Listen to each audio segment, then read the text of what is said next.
For years, Indonesia had been battling air pollution, especially in its capital city, Jakarta. The thick smoke that often hovered in the air wasn't just a seasonal occurrence. It was the result of years of neglect toward vehicle emissions and environmental health. Many drivers had been using their cars for years without realizing the environmental damage they caused. By the time Jakarta was declared one of the most polluted cities in the world in 2023, most people had already contributed to the problem without even knowing it.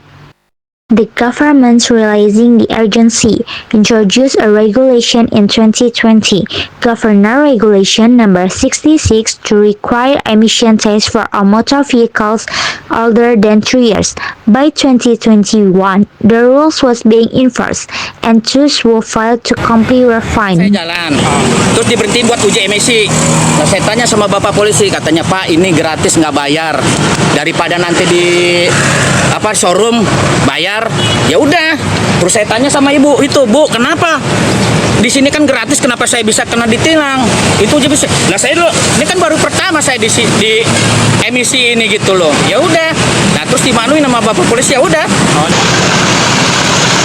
At the time, many citizens were still unaware of the requirement. Social media had been flooded with complaints from drivers who claimed they had never heard of the policy. Meanwhile, the data had shown that vehicle emission contributed over 70% of Jakarta air pollution. The situation had been getting worse for years, but action was only taken when the impacts became impossible to ignore. Through this mandatory emission testing, the government hoped to reduce the air pollution levels and increase public awareness. The policy had already shown some positive signs in its early phase as vehicle owners start servicing their engines more regularly and considered switching to electric option. Used to be a big problem, but now things are starting to change.